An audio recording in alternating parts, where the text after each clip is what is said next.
እንዴት አባቴ አድርጌ ልንገራችሁ? አይወላድ ይሄ ሁሉ ወጣት እንግዲህ ከአንድ ማህበረሰብ የወጣ ወጣት ነው። ከራያ ውስጥ የወጣ ወጣት ነው። ከአንድ ቀዬ የወጣ ወጣት ነው። ባለፈው ስንት መቶ ምናምን ሰው በአንድ ጀንበር አልቆ የራያ እናት እንባዋ ሳይደርቅ እንደዚህ የደም እንባ እያለቀሰች አሁን ደግሞ ይሄን ሁሉ ወጣት እስከ መቼ ነው ግን? ቆይ እስከ መቼ ነው?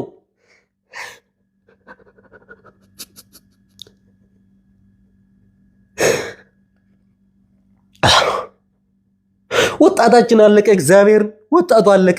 ማርያም እንዴ አስካስቡት። ቢያንስ እኮ በዚህ 2 ወር ውስጥ እንኳን እኮ ስንት ወጣት ነው ያለቀው?